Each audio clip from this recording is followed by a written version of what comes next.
तो कहानी की शुरुआत में हम एक वॉर के दौरान डैन और उसके साथियों को पानी में गिरते हुए देखते हैं। यहाँ से 28 साल पहले की कहानी बताई जाती है, जहाँ डैन एक हाई स्कूल में बायोलॉजी का टीचर होता है। डैन अपनी वाइफ एमी और बेटी मूरी के साथ रहता है। डैन को आर्मी रिसर्च लैब में काम करने का इंटरेस्ट होता है, इसलिए उसने आर्मी रिसर्च लैब में जॉब अप्लाई किया होता है, जिसका आज ही के दिन इंटरव्यू है। डैन अपने घर जाता है। आज उसके घर में क्रिसमस पार्टी होती है। तभी डैन एमी को इंटरव्यू के बारे में बताता है, जिस पर एमी उसे गुस्सा होती है, क्योंकि वो चाहती है कि डैन आज का दिन उसकी फैमिली के साथ स्पेंड करे। साथ ही एमी बताती है कि तुम्हारे पिता ने मूरी को क्रिसमस कार्ड भेजा है, जिससे डैन को गुस्सा आता है, क्योंकि वो अपने पिता से नफरत करता है। असल में उसके पिता ने उसे छोड़ दिया था। तब से ही डैन उनसे बात नहीं करता है। इसके बाद डैन अपने इंटरव्यू के लिए जा रहा होता है, जिस दौरान उसे कॉल से पता चलता है कि उन्होंने उसको रिजेक्ट करके वो जॉब किसी और को दे दी है। डैन को बहुत गुस्सा आता है और वो अपनी फाइल को डस्टबिन में डालकर घर के अंदर आ जाता है, जहाँ वो मूरी और एमी के साथ बैठकर फुटबॉल मैच देखने लगता है। जिस दौरान बीच मैच में अचानक एक पोर्टल खुलता है और देखते ही देखते उसके अंदर से बहुत सारे सोल्जर्स बाहर आते हैं। इन सोल्जर्स की लीडर लेफ्टिनेंट हार्ट भी वहाँ आती है, जो सभी लोगों को बताती है कि वो लोग फ्यूचर से आए हैं, जहाँ 2051 में व्हाइट स्पाइक्स नाम के एलियन और इंसानों के बीच जंग छिड़ गई है और वो इस जंग में हार रहे हैं। अगर ऐसा ही चलता रहा तो अगले 11 महीने में पूरी धरती से इंसानों का खात्मा हो जाएगा। हार्ट सभी को हेल्प करने का कहती है, ताकि वो इस जंग में जीत सकें। इस इंसिडेंट के बाद सभी देश उनकी हेल्प के लिए आम लोगों को सेना में भर्ती करके उन्हें फ्यूचर में भेजते हैं, पर फिर भी फ्यूचर वाली दुनिया में इंसानों की आबादी 5 लाख से कम बचती है। साथ ही फ्यूचर में भेजे 50% लोगों के जान गंवाने से अब लोग फ्यूचर में जाने के लिए सवाल उठाने लगते हैं, जिसके चलते सभी फ्यूचर में जाने के लिए विरोध करने लगते हैं। असल में सभी को सिर्फ 7 दिन के लिए भेजा जाता है। अगर वो 7 दिनों तक वहाँ जिंदा रहे तो वापस पास्ट में आ जाते हैं। इधर मूरी भी इस बात से परेशान होकर रोने लगती है और अपनी माँ को कहती है कि वो कभी भी फ्यूचर में ना जाए। तभी डैन वहाँ आता है और मूरी से बात करके उसे शांत करता है। अगले दिन जब डैन क्लास में होता है, तब उसके फोन में एक अलर्ट मैसेज आता है। असल में डैन को जल्द से जल्द आर्मी रिसर्च सेंटर में आने का कहा जाता है। डैन जल्दी से वहाँ जाता है, क्योंकि उसे लग रहा था कि उसे अब जॉब मिल जाएगी, लेकिन यहाँ आने पर सोल्जर उसके हाथ को एक मशीन में डालते हैं। तब डैन को पता चलता है कि वो लोग उसे फ्यूचर में लड़ने के लिए भेजने वाले हैं। वो डैन को ये भी बताते हैं कि उसकी 7 साल में डेथ हो जाएगी।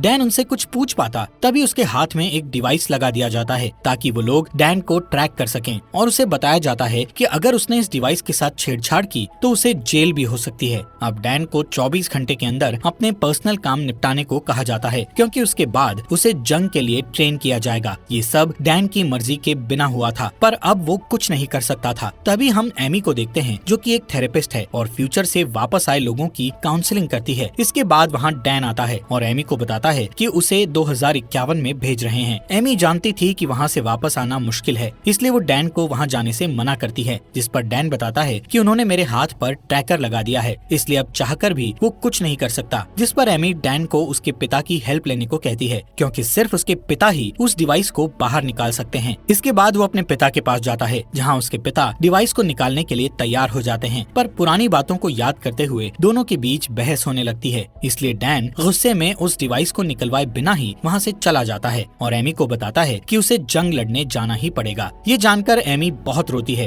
पर डैन उससे प्रॉमिस करता है कि वो 7 दिन में वापस आ जाएगा। जिसके बाद वो मूरी को अलविदा कहता है और वहाँ से रिसर्च सेंटर चला जाता है। यहाँ डैन के साथ कई लोग फ्यूचर में जाने वाले थे। यहाँ सभी को आर्मी ड्रेस दी जाती है और सबको अलग अलग टीम में बांट दिया जाता है, जिसमें डैन की टीम का नाम आर फोर्स होता है, जो कि एक रिसर्च टीम है। यहाँ एक लड़की सवाल करती है कि वो टाइम मशीन से पीछे जाकर वॉर शुरू होने से पहले ही दुश्मनों को क्यों नहीं मार सकते, जिस पर वहाँ बैठा एक ऑफिसर उसे बताता है कि उनकी टाइम मशीन सिर्फ 30 साल का टाइम ट्रेवल कर सकती है, जिसमें वो सिर्फ 2051 में जाकर वहाँ से वापस 2022 में आ सकते हैं। इसके अलावा उन्हें ये भी बताया जाता है कि उनके जो दुश्मन हैं वो कोई इंसान नहीं है, बल्कि एलियंस हैं। रात होने पर डैन अपने दोस्त चार्ली से बात करता है, जिस दौरान इमरजेंसी अलार्म बजने लगता है। तभी लेफ्टिनेंट हार्ट सबको अभी के अभी फ्यूचर में जाने को कहती है। अब क्योंकि सबको ट्रेनिंग खत्म करने के बाद वहाँ ले जाना चाहिए था, पर लेफ्टिनेंट हार्ट का कहना था कि एलियंस ने उनकी रिसर्च लैब पर अटैक किया है। अगर वो लैब तबाह हो गई तो वो वॉर में हार जाएंगे। इसके बाद सभी को एक जगह पर बुलाया जाता है और फिर एक एक करके उन्हें फ्यूचर में भेजने लगते हैं, जिस दौरान सिस्टम में कुछ खराबी आ जाती है, जिसके कारण वो सभी जमीन पर पहुंचने की जगह आसमान में ही रह जाते हैं और फिर एक एक करके सभी नीचे गिरने लगते हैं। ये वही सीन था जो हमें कहानी की शुरुआत में दिखाया था। यहाँ डैन और कुछ लोग एक स्विमिंग पूल में गिरते हैं, जबकि बाकी के लोग जमीन पर गिरकर मर जाते हैं। यहाँ के हालात देखकर वो सभी दंग रह जाते हैं, क्योंकि हर तरफ सिर्फ एलियंस थे। इसके बाद हम फ्यूचर की दुनिया की कर्नल को देखते हैं, जो बचे हुए लोगों से कांटेक्ट करती है। वो डैन को टीम लीडर बनाते हुए कहती है कि उसे रिसर्च लैब में फंसे लोगों को बचाना होगा। डैन अपनी टीम के साथ लैब की ओर निकल जाता है। सभी लैब पहुंच जाते हैं और देखते हैं कि एलियंस ने सभी लोगों को मार दिया है। जब कर्नल को इस बारे में पता चलता है तो वो बहुत दुखी होती है और डैन को लैब में रखी हार्ड ड्राइव लाने को कहती है। इन लोगों के पास ज्यादा टाइम नहीं होता है, क्योंकि एलियंस लैब में आने वाले थे। जिसके बाद कर्नल डैन को लैब में रखी सभी बायोलॉजिकल मटेरियल भी साथ लाने को कहती है, जिस दौरान वहाँ एलियंस भी आने लगते हैं। इसलिए यहाँ की आर्मी लैब पर बॉम्ब गिराकर उसे पूरी तरह तबाह करने के लिए निकल जाती है। कर्नल बताती है कि डैन और उसके साथियों के पास सिर्फ 3 मिनट हैं, जिसके बाद लैब को ब्लास्ट कर दिया जाएगा। पर जब वो लोग लैब के बाहर जा रहे होते हैं, तभी एलियंस उन पर अटैक कर देते हैं। ये एलियंस बहुत ही ताकतवर होते हैं और उन पर गोलियों का कोई असर नहीं होता है। एलियंस के अटैक में डैन के कुछ साथी मारे जाते हैं। अब जैसे ही बचे हुए लोग लैब से बाहर आते हैं, तब वहाँ बहुत सारे एलियंस आने लगते हैं और उन लोगों का पीछा करने लगते हैं। इसी बीच वहाँ आर्मी आ जाती है, पर एलियंस उन्हें जान से मार डालते हैं। कोई रास्ता ना दिखने पर डैन और बाकी के लोग एलियंस पर शूट करने लगते हैं। थोड़ी ही देर बाद वहाँ बॉम्ब गिराया जाता है, जिससे बहुत ही बड़ा ब्लास्ट हो जाता है, जिससे सभी एलियंस मारे जाते हैं। साथ ही इस ब्लास्ट के कारण डैन के कई साथी भी मारे जाते हैं और कई घायल हो जाते हैं। अब जैसे ही डैन की आंख खुलती है तो वो एक कैंप में होता है। यहाँ पता चलता है कि ब्लास्ट में डैन के अलावा उसका दोस्त चार्ली ही बचा था। जब वो दोनों कैंप के बाहर आते हैं तो उन्हें अपनी टीम का एक आदमी और दिखता है, जिसका नाम डोरियन है। डोरियन फ्यूचर में तीसरी बार आया था, इसलिए डैन उससे पूछता है कि क्या तुम मरने से नहीं डरते हो, जिस पर डोरियन बताता है कि उसे कैंसर है और वो सिर्फ 6 महीने ही जीने वाला है, इसलिए उसे अपने तरीके से बची हुई लाइफ जीनी है और घर पर रहने से अच्छा वो लड़कर मरना चाहता है। इसी दौरान वहाँ 2 सोल्जर आते हैं जो डैन को अपने साथ आने को कहते हैं, जबकि डोरियन और चार्ली को वापस लैब वाली जगह पर जाने को कहा जाता है। डैन डोरियन से चार्ली का ध्यान रखने को कहता है, क्योंकि चार्ली बहुत डरा हुआ था और वहाँ वापस जाना नहीं चाहता था। दूसरी ओर डैन जब कर्नल से मिलता है तो उसे पता चलता है कि वो उसकी बेटी मूरी है। असल में मूरी फ्यूचर में बड़ी हो चुकी थी। डैन उसे कर्नल की पोस्ट पर देखकर बहुत ही खुश होता है और खुशी से रोने लगता है। अब जैसे ही डैन उसे हक करने वाला होता है, तब मूरी उसे रोक देती है। साथ ही उससे कहती है कि मैंने तुम्हें यहाँ पर इमोशनल होने के लिए नहीं बुलाया है, बल्कि एक खास वजह से बुलाया है। जब डैन उस वजह को पूछता है तो मूरी उसे वक्त आने पर सब कुछ बताने का कहती है। इसके बाद मूरी डैन को अंदर ले जाती है और फीमेल व्हाइट स्पाइक्स के बारे में बताती है। मूरी का कहना था कि फीमेल एलियन बहुत ताकतवर और गुस्सैल होती है, जो कि जमीन के नीचे अपना घोंसला बनाती है और एलियंस को पैदा करती है। इस फीमेल एलियंस की हिफाजत सभी मेल एलियंस करते हैं और उसकी हिफाजत में अपनी जान तक दे देते हैं। मूरी डैन को अपने साथ एक मिशन पर ले जाने का कहती है। इस मिशन में वो फीमेल एलियन को पकड़कर उसके डीएनए से एक टॉक्सिन बनाना चाहती है, जिससे सभी एलियंस को मारा जा सके। असल में सभी अब तक मेल एलियंस को मार रहे थे, लेकिन फीमेल एलियंस को मार पाना मुश्किल था। अगर फीमेल एलियंस मारी जाएं, तो फिर और एलियंस पैदा नहीं होंगे और बचे हुए एलियंस को मारकर वो दुनिया को बचा लेंगे। इसके बाद वो सभी उस जगह पर जाते हैं जहाँ फीमेल एलियंस जमीन के अंदर रहती थी। इस जगह पर जाकर मूरी डैन को ऊपर ही रहने को कहती है और वो नीचे आकर फीमेल एलियन को पकड़ने लगती है। ये एलियन बहुत ताकतवर होती है और वो अपने मेल एलियंस को आवाज लगाकर उन्हें बुलाने लगती है। कुछ ही देर बाद वहाँ बहुत सारे एलियंस आने लगते हैं। ये देखकर डैन अपनी बेटी को बचाने के लिए नीचे उतर जाता है। आखिर में उस एलियन को पकड़ लिया जाता है और फिर उसे हेलीकॉप्टर से सेंटर में भेज दिया जाता है। पर तभी वहाँ कई एलियंस आ जाते हैं, जिनके अटैक से काफी सोल्जर्स मारे जाते हैं। इधर डैन और मूरी आर्मी की एक कार में बैठ जाते हैं, जहाँ डैन कार को ड्राइव करता है और मूरी एलियंस पर शूट करती है। इसके बाद वो दोनों एक बीच पर पहुंच जाते हैं, जहाँ एक भी एलियन नहीं था। इधर मूरी डैन से गुस्सा होकर पूछती है कि वो हेलीकॉप्टर से नीचे क्यों आया, जिस पर डैन कहता है कि तुम मेरी बेटी हो और तुम्हें खतरे में देखकर मैं चुप कैसे बैठ सकता था। यहाँ मूरी डैन को बताती है कि मैं जब 12 साल की थी तब तुम मुझे और मेरी माँ को छोड़कर चले गए थे और फिर कुछ सालों बाद तुम्हारी डेथ हो गई। यही कारण था कि मूरी अभी तक डैन को देखकर खुश नहीं थी। मूरी को रोता देख डैन बहुत दुखी होता है। उसे समझ नहीं आ रहा था कि आखिर उसने पास्ट में अपनी फैमिली को क्यों छोड़ा। थोड़ी ही देर बाद वहाँ हेलीकॉप्टर आता है और समुद्र के बीच बने आर्मी सेंटर में ले जाता है। इस जगह को इतना खास बनाया गया था कि कोई भी एलियन वहाँ ना आ सके। इस जगह पर ही उस फीमेल एलियन को रखा गया था। मूरी उसका ब्लड सैंपल लेकर उसका डीएनए निकालती है है। डीएनए चेक करने पर उसे पता चलता है कि उसे अभी कई सैंपल लेकर हजारों टेस्ट करने होंगे, तब जाकर एक टॉक्सिन बनेगा। इस टॉक्सिन के बनने के बाद वो सभी एलियंस को आसानी से मार सकेंगे। मूरी सभी डीएनए सैंपल्स पर काम करती है, पर उसे अभी तक परफेक्ट डीएनए सैंपल नहीं मिला था। ये सैंपल सिर्फ 60% और 50% तक सीमित होते थे। मूरी पूरी रात जागकर सैंपल टेस्ट करती है, पर अभी तक उसे कोई अच्छा रिजल्ट नहीं मिलता है।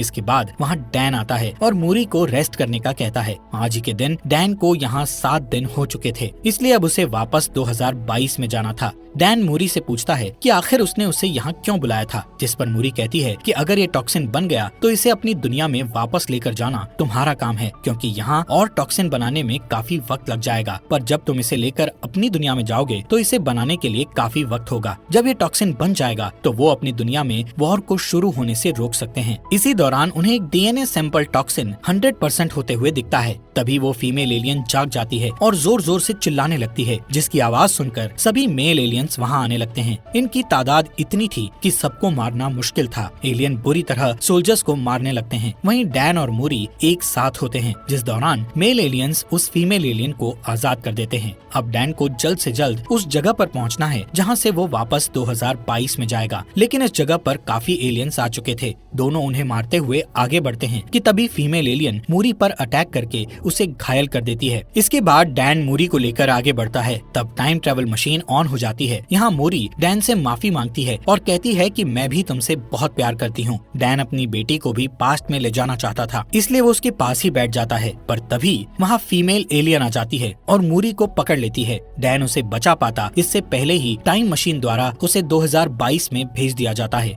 यहाँ डैन के साथ साथ चार्ली, डोरियन और बाकी के कुछ लोग भी आए हुए थे। डैन लेफ्टिनेंट हार्ट को वो टॉक्सिन देता है और बड़ी मात्रा में बनाकर फ्यूचर में भेजने का कहता है, जिस पर लेफ्टिनेंट हार्ट बताती है कि अब जंप लिंक बंद हो गया है, यानी कि अब वो टाइम मशीन का यूज नहीं कर सकते हैं, इसलिए वो ये वॉर हार गए हैं। जिसके बाद डैन अपनी वाइफ से मिलता है। डैन फ्यूचर में मूरी की डेथ को लेकर बहुत दुखी था। जब वो घर आकर मूरी को देखता है तो उसे गले लगा लेता है और रात भर उसके रूम में ही बैठा रहता है। जिसके बाद एमी उसके पास आती है। तब डैन उसे फ्यूचर की मूरी के बारे में बताता है। अब डैन फ्यूचर में होने वाले वॉर को रोकने के लिए कुछ करने का सोचता है, इसलिए वो सबसे पहले डोरियन के पास जाता है और उससे एलियन का नेल मांगता है, जो कि डोरियन ने फ्यूचर में जाकर अपने पास रख लिया था। इसके बाद वो दोनों उस नेल को लेकर चार्ली के पास जाते हैं। चार्ली उस नेल पर रिसर्च करता है तो उन्हें पता चलता है कि उनके नेल्स पर ज्वालामुखी की राख लगी हुई है। चार्ली बताता है कि ये राख चाइना में फटे ज्वालामुखी की राख है। तब डैन कहता है कि लेफ्टिनेंट हार्ट ने बताया था एलियन का पहला हमला रशिया में हुआ था, फिर उनके नेल्स में चाइना की ज्वालामुखी की राख क्यों है। तभी डैन को उनका एक स्टूडेंट याद आता है जो कि ज्वालामुखी टॉपिक के बारे में बहुत कुछ जानता था, इसलिए वो तीनों उसके पास जाते हैं, जहाँ स्टूडेंट बताता है कि आज से 1000 साल पहले चाइना में ज्वालामुखी फटा था, जिसकी लहरें रशिया तक भी पहुँच गई थी और फिर वो राख में बदलकर वहीं पर जम गई थी। फिर कुछ समय बीतने के बाद वो जगह बर्फ से ढक गई। ये सब जानने के बाद वो समझ जाते हैं कि जरूर कोई एलियन शिप वहाँ आई होगी और फिर बर्फ ढकने के कारण वो वहीं दब गए होंगे, जो कि 2051 में बर्फ पिघलने के बाद धरती के ऊपर आ गए। इसके बाद डैन और चार्ली डिफेंस ऑफ सिक्योरिटी के पास जाकर उन्हें सारी थियोरी बताते हैं और रशिया जाकर सभी एलियंस को वॉर के पहले ही मारने को कहते हैं, लेकिन वो उन दोनों की थियोरी पर यकीन नहीं करता है, इसलिए उनका साथ देने से मना कर देता है। इसलिए वो तीनों खुद ही वहाँ जाकर उन एलियंस को मारने का सोचते हैं। अब डैन अपने पिता से हेल्प मांगने के लिए जाता है क्योंकि उनके पास प्लेन था। डैन अपने पिता को सारी बात बताता है और कहता है कि उसे एलियंस को मारने के लिए रशिया के ग्लेशियर आइलैंड पर जाना होगा, जिसके लिए उसे उनके प्लेन और एक पायलट की जरूरत है। डैन के पिता उसकी बात मान जाते हैं और साथ चलने के लिए रेडी हो जाते हैं। इसके अलावा डैन लेफ्टिनेंट हार्ट की मदद से बहुत सारा टॉक्सिन बनवा चुका था, जिसे लेकर वो रशिया चले जाते हैं। यहाँ डैन अपने साथ एक टीम लेकर गया हुआ था। वो सभी ग्लेशियर आइलैंड के ऊपर पहुँच जाते हैं और एक ब्लास्ट करके जमीन के नीचे जाते हैं, जहाँ उन्हें एक एलियन शिप दिखाई देती है जो कि काफी टाइम पहले क्रैश हो गई थी। वो अंदर जाकर देखते हैं तो उन्हें एलियंस की डेड बॉडीज दिखती हैं।